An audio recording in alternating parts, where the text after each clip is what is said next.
देखो, पाकिस्तान को पहले चाहिए था तकरीबन 120 अरब डॉलर कहा जाता है। अब पाकिस्तान को चाहिए 200 अरब डॉलर इस पूरे मसले से निकलने के लिए। क्यों? पाकिस्तान ने कर्जा भी ज़्यादा ले लिया है ना।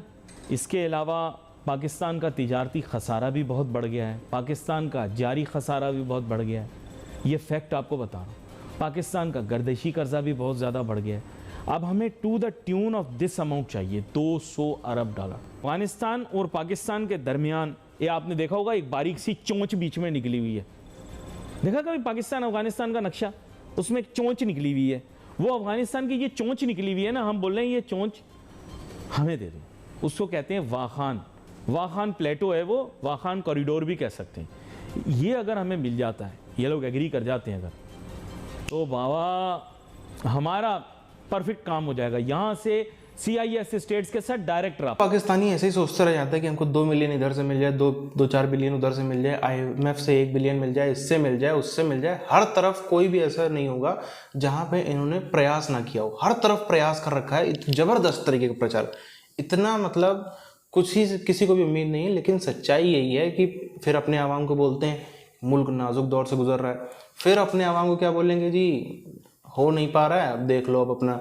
फिर बोलेंगे जी हम तो कोशिश कर रहे हैं भारत से टॉक करने की, लेकिन भारत जो है आप सबको पता है दुष्ट देश है, वो तो सुनता ही नहीं है हमारी। कभी बोलेंगे जी अमेरिका हमारा साथ नहीं दे रहा, कभी बोलेंगे चाइना हमारा साथ नहीं दे रहा, कभी किसी को अलग अलग सब पे आरोप धरते रहे हैं। लेकिन सच्ची बात ये है, ये 1, 2, 4, 5, 6 बिलियन से इनका कुछ होना ही नहीं है। ये सब तो ऊँट के मुंह में जीरा जो होता है ना, वही बात हो जाती है। ऊँट के मुंह में जीरा से ज़्यादा कुछ भी नहीं है। आता है पैसा 2 हफ्तों में 3, जिसके लिए 4 महीने मेहनत करते हैं, वो पैसा आएगा 2-4 हफ्तों में उड़ जाएगा। इंडिया को भी तेल हमने देना है। देखो ये एक बात बड़ी क्लियर है, झगड़ा लड़ाई काफ़ी अरसे तक नहीं चल सकती। तू मैं चलती रहेगी। जैसे पड़ोसी खिड़की में से एक दूसरे को बुरा भला कहते रहते हैं, ऐसे पाकिस्तान इंडिया एक दूसरे को खिड़की में से निकल के बुरा भला कहते रहेंगे, ठीक है। लेकिन जैसे क्रिकेट में कमरेडरी है, सारे खिलाड़ी एक दूसरे से हाथ मिलाते हैं, बिल्कुल इसी तरह हमने भी हाथ मिला के चलना ही है यार, मजबूरी है, ठीक है। क्योंकि ये हमारे पड़ोसी, इनके साथ रहना जरूरी है, ये पाबंदी है अब हमारे पर। रशिया से तो बात भी नहीं करनी, मैं सही बात बता रहा हूं। अगर आपको नोटू चाहिए, रशिया का नाम जुबान पे नहीं लाना कि हम रशिया से तेल लेंगे, हम रशिया, बिल्कुल बोलना ही नहीं है रशिया का नाम। बिल्कुल ऐसे बिहेव करना है जैसे उनसे हमारा कोई ताल्लुक नहीं। नोटू मिलेगा वेस्ट से मिलेगा, नोटू यूरोप देगा, बरे आज़म अमेरिका देगा, बरे आज़म यूरोप देगा। और अरब का जो इलाका है ये हमें बहुत पैसे दे सकते हैं, लेकिन इनको इशारा होना चाहिए। अब तेल इनको भी बेच सकते हैं, ये मार्केट है। अफगानिस्तान के पास तो कोई और जरिया नहीं, या तो वो ईरान से तेल पकड़ेगा या फिर हमसे घूम घुमा के ही आएगा। वैसे तो वो ईरान से पकड़ लेगा तेल, लेकिन बुनियादी बात यह है कि वहाँ पर एक बहुत बड़ा कंडुइट और है जहाँ से हम तेल ले भी सकते हैं। मुझे यकीन है कि माजी में भी हमारे हुक्मरान जितनी दफ़ा गए हैं, चाहे जरदारी साहब, नवाज शरीफ साहब, इमरान खान साहब, शहबाज शरीफ साहब, इन सब ने जाकर चीन को यही समझाया कि भाई नोटू दो, नोटू।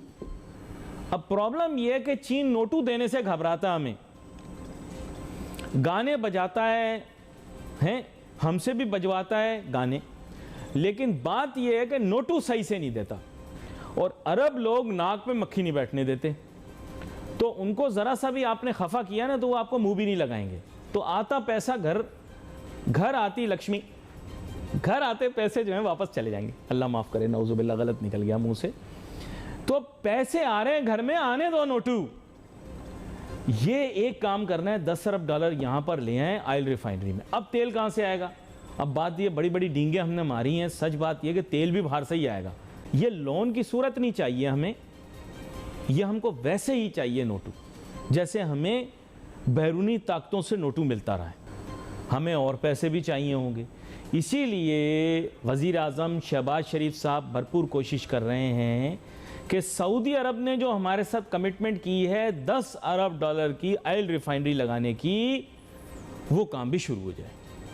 देखो 10 अरब डॉलर एकदम एक इंजेक्शन की तरह जब पाकिस्तान की मईशत को लगेंगे, तो बिल्कुल जैसे ताकत के इंजेक्शन के बाद बंदा खड़ा होके एकदम चुस्त तवाना हो जाता है, इस तरह पाकिस्तान भी चुस्त तवाना हो जाएगा माशी तौर पर। रुपया हुआ है सस्ता, कागज़ के भाव, मैं आपको सही बात बता रहा हूँ, रुपये की अब कोई अहमियत नहीं है। आप अपने दिल में सोच रहे होगे, आप कहते हो हम ये हैं, नाउज़ुबिल्ला, बड़ी बड़ी बातें, हम अजीम तरीन कौम है, नाउज़ुबिल्ला। ये सारी बातें जो आप करते हो, अगर आप हो ये, तो आपका रुपया फिर इतना सस्ता क्यों? सच बात ये है कि आपके पास कुदरती वसाइल हैं नहीं, ज़राअत में आप खुद कफील हैं नहीं, आपके पल्ले इस टाइम कुछ भी नहीं। इसीलिए सीपेक के ऊपर इतना नाच गाना हो रहा है, क्योंकि यही एक ज़रिया है जिससे मुल्क का सिस्टम चलेगा। और इसमें भी मैं बता दूं, तखमीना इन्होंने बताया 64 अरब डॉलर का, 63 अरब डॉलर का, मेरे ख्याल से मुश्किल से उसका 20% लगा होगा। लंबा सा शहर, दी लाइन उसका नाम, न्योम, नया शहर। अब बुनियादी बात यह है कि वहां पर जब billions of billions of dollars लगा देंगे, तो पाकिस्तान को चंद अरब डॉलर देना उनके लिए क्या बड़ी चीज़ है? कोई बड़ा मसला नहीं। आपने अगर अपनी मईशत को बचाना है तो आप इनसे पैसे ले सकते हो, यूरोप से पैसे ले सकते हो, बरे-आज़म अमेरिका से पैसे ले सकते हो। यह बिल्कुल वैसी खुशी है जैसे बेटी की शादी की खुशी होती है।